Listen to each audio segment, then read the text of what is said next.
Elle a dénoncé son violeur et on l'a engagée pour l'accueillir à sa sortie de prison. La veille de sa libération, on lui a envoyé un mail. Merci d'assurer l'accueil du détenu Nero 4726. Protocole réinsertion. Nom du détenu, Gabriel Mornay. Aïcha a relu 3 fois. C'était l'homme qu'elle avait dénoncé, celui dont le nom lui remplissait la bouche de cendres. Le lendemain, elle devait lui tendre la main, au nom de la réconciliation. À Saint-Rémy, petite ville paisible de façade pastel, on aime les histoires non qui finissent bien. On repeint les fissures, on décroche les plaques quand elles gênent, on dit affaire classée, comme on dirait bonne nuit. Aïcha Diop, 34 ans, ne dormait plus depuis 4. 4 ans que son corps portait la mémoire d'une nuit étranglée. 4 ans que son nom circulait dans les couloirs comme un courant d'air. Tu sais, c'est elle. Elle avait témoigné, elle avait tenu. Le verdict avait été prononcé. 8 ans pour Gabriel Mornay, fils d'un garagiste respecté, capitaine de l'équipe de rugby. Sourire franc pour les photos du journal local. Après le procès, Aïcha avait tout perdu en silence. Son poste d'auxiliaire en médiathèque, trop d'agitation médiatique, l'appartement, où des voisins déposèrent des lettres anonymes, menteuse, tu l'as cherchée.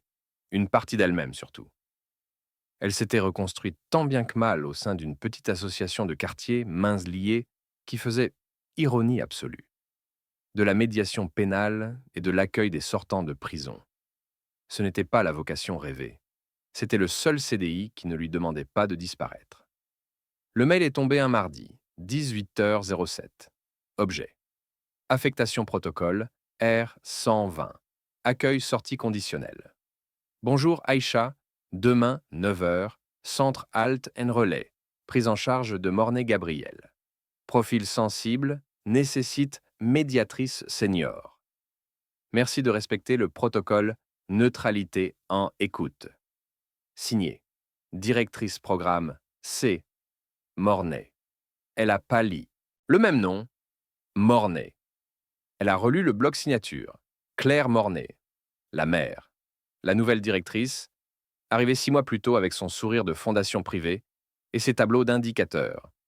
Le financement européen de justice restaurative avait sauvé l'association et l'avait vendue à des chiffres.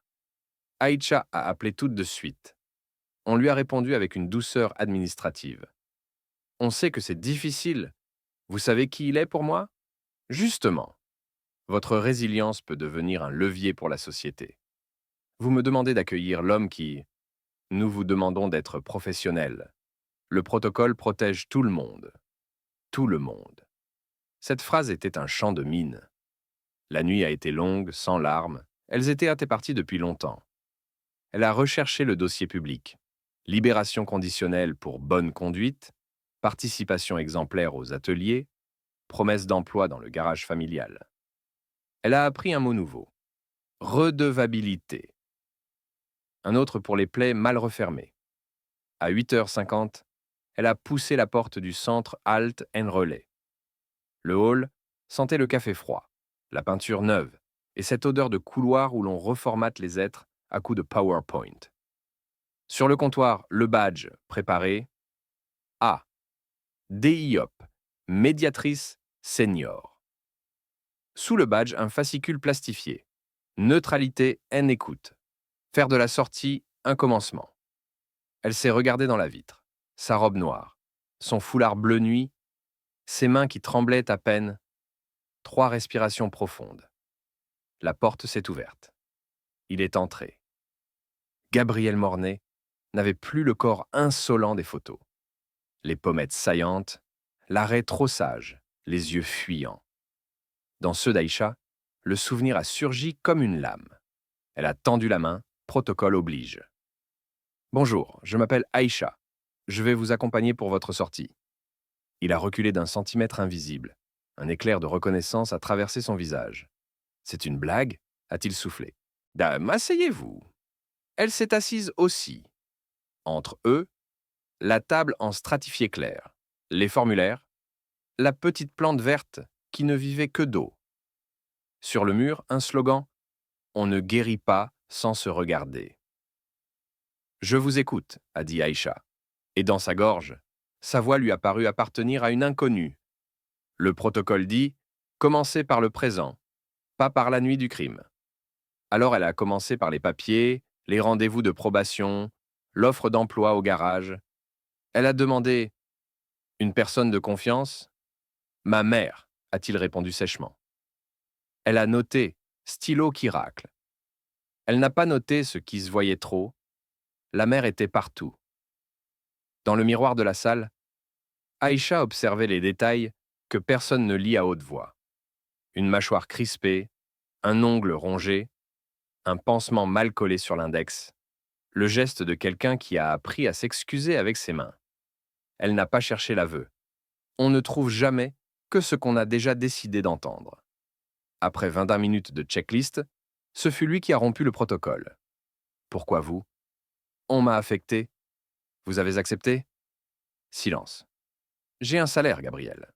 Appelez-moi pas comme ça. Monsieur Mornay, alors. Il a ri sans joie. Mornay, c'est eux. Moi, je suis... Il a cherché un mot, n'en a pas trouvé. Je suis rien. Un rien qui avait un casier, une mère directrice et un avenir prémâché. Un rien que la vie l'attendait de voir, réinséré, pour se prouver qu'elle était bonne. La porte s'ouvre. Claire Mornay entre, tailleur crème, parfum discret, sourire chirurgie. Aïcha! Heureuse que vous ayez pris ce dossier sensible. Elle prononce Aïcha comme on prononce bénévole.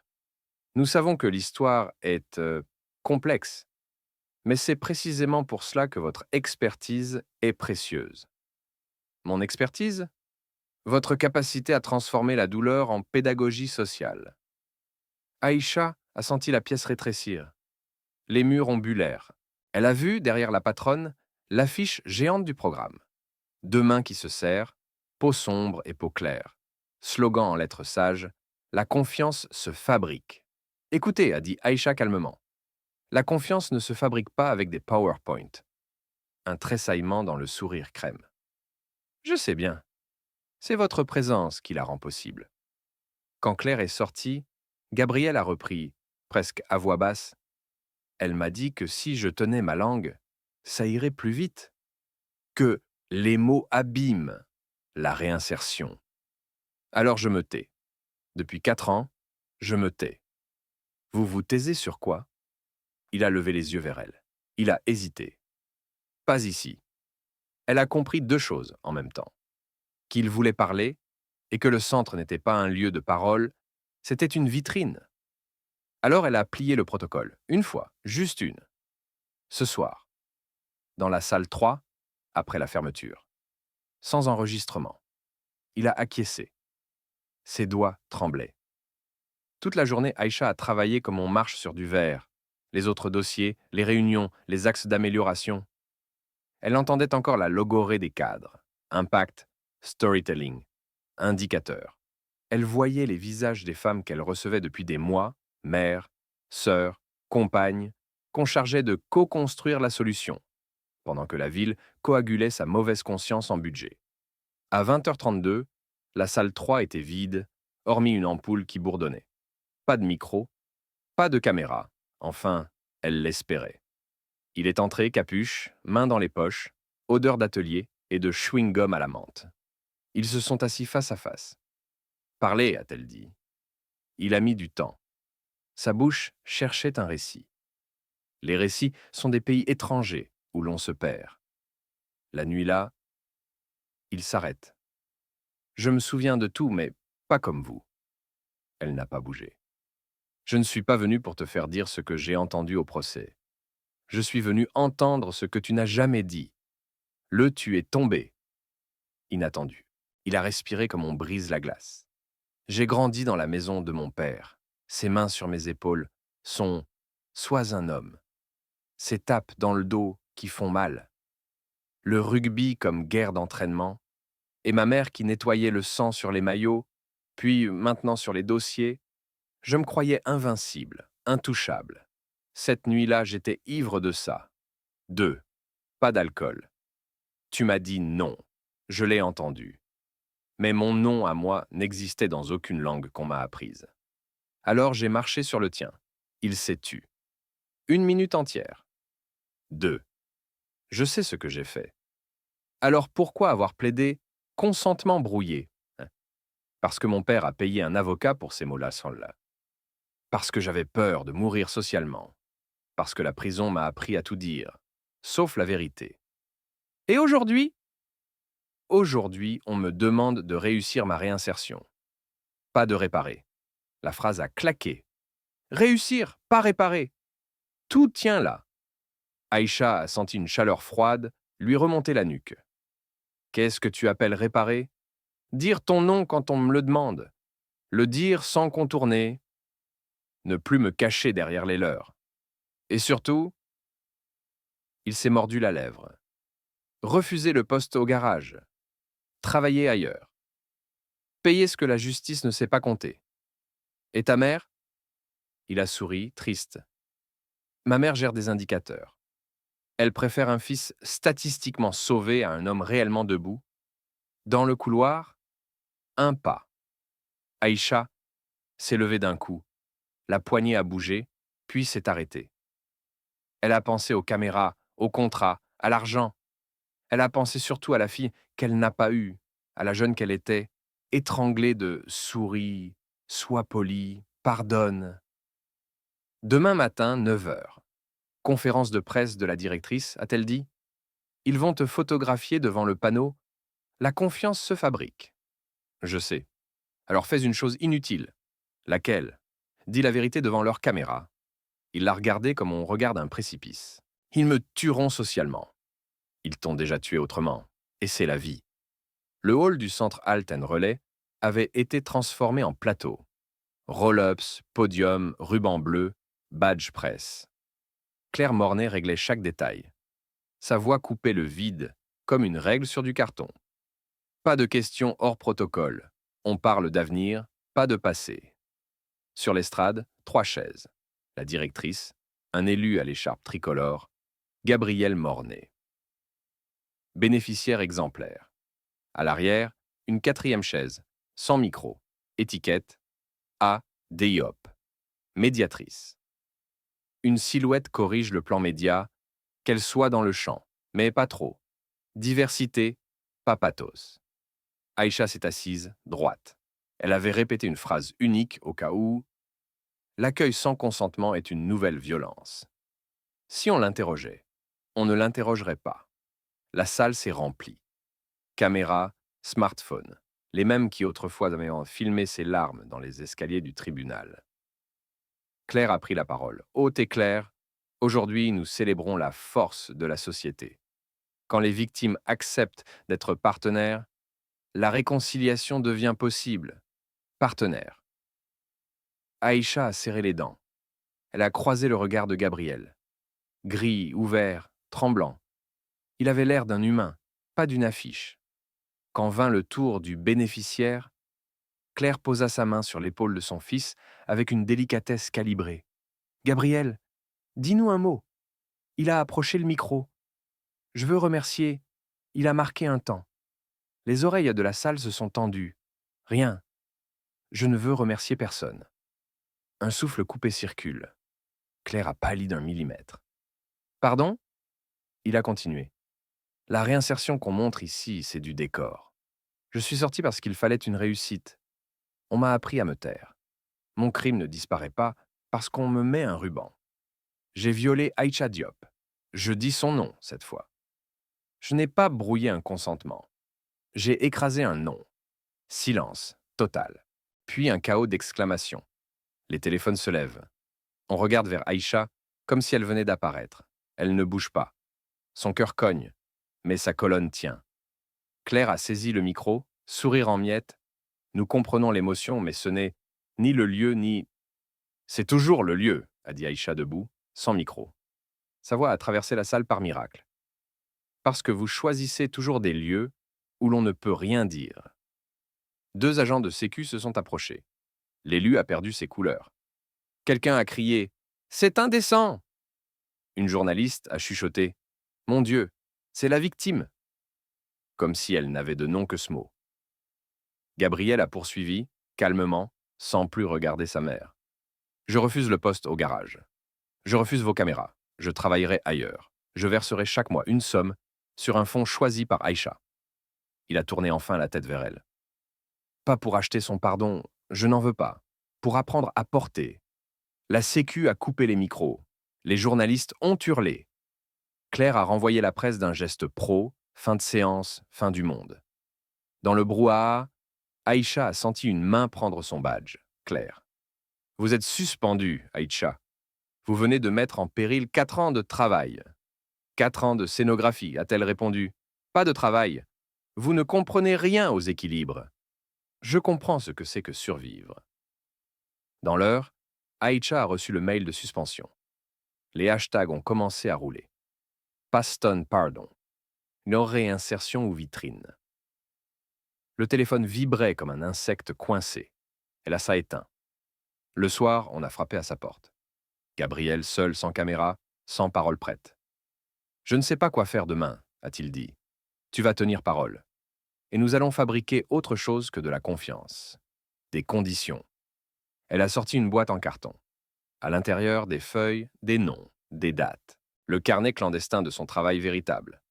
Les femmes qu'on avait forcées à dialoguer, les hommes qu'on avait labellisés, les phrases qu'on leur avait mises dans la bouche. On fait une maison d'accueil, sans protocole. Pas pour excuser, pour apprendre. Ça n'existera pas dans vos indicateurs. Mais ça existera. Qui paie? Personne. Tout le monde. On commence avec rien, comme tous ceux qui viennent à nous. Il a hoché la tête, l'air d'un type qui choisit la marche à pied alors qu'on lui offre une voiture. Les vraies routes n'ont pas de ruban. Les mois suivants ont été faits de choses minuscules. Un local prêté 3 soirs par semaine. Des matelas au sol, une bouilloire, une table sur tréteau. Un nom, trouver une nuit d'insomnie, la maison du non. Non à l'effacement, non aux vitrines, non au détournement de langage. Oui au reste. Parler, apprendre, réparer quand c'est possible. S'écarter quand ça ne l'est pas. Les premiers à pousser la porte n'étaient ni saints, ni monstres. Des hommes sortis trop vite, ou trop tard. Des femmes qu'on voulait rééduquer en partenaires de parcours. On y venait pour déposer des phrases qu'aucun protocole ne sait tenir. J'ai peur de moi. Je ne sais pas comment demander pardon sans t'écraser encore. Je n'ai plus de mots. J'ai seulement des gestes. Gabriel était là, tabouret au fond, carnet sur les genoux. Il parlait peu. Il écoutait surtout. Il apprenait la conjugaison d'un verbe impossible. Porter. Porter ce qu'il avait fait sans réquisitionner la douleur de l'autre. Porter le silence quand il fallait se taire. Porter sa mère, parfois, quand elle venait devant la porte et restait sur le trottoir, les mains vides, l'orgueil défait et l'amour nu. Un soir, Claire est entrée. Sans tailleur, sans parfum. Juste une femme qui tremble. Je voulais sauver mon fils par les chiffres, a-t-elle dit à Aïcha. Je l'ai perdu par les chiffres. Je ne sais rien faire d'autre que gérer. Apprenez-moi à laisser advenir. Aïcha l'a regardé longtemps. Elle a pensé à toutes les fois où son nom avait été utilisé contre elle. Elle a pensé aux mails de suspension, aux badges retirés et aux couloirs blancs. Puis, elle a fait ce qu'elle se promettait de faire ici, poser une condition. Vous entrez si vous arrêtez de parler de cas.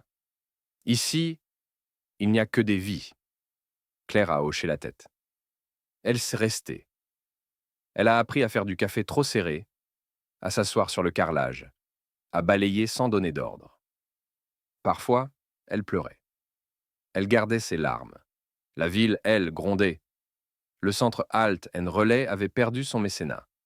Mauvaise presse, mauvais timing. On avait proposé à Aïcha de revenir dans un cadre clarifié. Elle avait répondu « On ne clarifie pas l'air vicié, on ouvre la fenêtre ». Le mail est resté sans réponse. Un matin d'automne, une jeune fille a franchi la porte. Elle tenait un sac à dos de collégienne et un silence de femme âgée. « Je m'appelle Salomé », a-t-elle dit. « J'ai 16 ans. On m'a proposé une rencontre restaurative avec celui qui m'a fait du mal. J'ai dit non. On m'a répondu « Sans rencontre, pas de subvention ». Aïcha l'a assise. Elle lui a donné une tasse tiède, le seul luxe de la maison. Ici, ton nom vaut plus qu'un budget. La jeune a pleuré sans témoin, sans caméra, sans hashtag. D'autres larmes ont suivi. On commençait à savoir que la maison du nom n'offrait rien à regarder, seulement des endroits où être. C'était peu. C'était immense. Le soir, Gabriel a rangé les chaises, a éteint la lumière. Dans l'obscurité, il a dit à Aïcha, « Je ne te demanderai jamais pardon. Ce n'est pas une pièce à obtenir. Seulement, merci de m'avoir laissé la possibilité de ne plus mentir. » Tu n'es pas ici pour me remercier, a répondu Aïcha. Tu es ici pour que ta vérité ne m'écrase plus. Tant qu'elle n'écrase pas, elle peut exister. Ils ont fermé la porte. La rue sentait la pluie. L'enseigne bricolée grinçait dans le vent. Maison du non. Derrière, il y avait des oui qui poussaient, têtus. Oui aux limites, oui aux conditions, oui à la vie bancale, mais vivante. La ville n'a pas changé d'un coup. Les affiches réinsertion existent encore. Les conférences aussi. Mais désormais, au bas de certaines plaquettes, on lit une petite mention. Accompagnement conditionné au consentement explicite des victimes. On raconte qu'une femme l'a imposé en menaçant de lire, à voix haute, tout ce que les dossiers ne disent pas. On raconte beaucoup. Elle continue, ouvrir, écouter, poser des conditions. Un jour, on lui a demandé si elle avait pardonné. Elle a répondu « J'ai préféré survivre ». Et tout le monde a enfin compris que ces deux verbes ne vivent pas toujours dans la même phrase. La justice qui force la réconciliation répète la violence en lui donnant un micro. Le pardon n'est pas un protocole. C'est un droit de dire non. Et peut-être plus tard, de dire autrement. On ne répare pas avec des rubans ni des indicateurs. On répare en portant ce qui a été fait, sans exiger que l'autre porte avec nous. Si cette histoire t'a remué, partage-la. Écris « Je respecte le non » en commentaire pour que les plateformes qui aiment les happy ends entendent enfin ce qui sauve vraiment les vies. Le consentement, la lenteur, la vérité. Abonne-toi pour d'autres récits qui ne maquillent pas la douleur. Il lui ouvre la porte. Il lui pose des limites. Et il la transforme.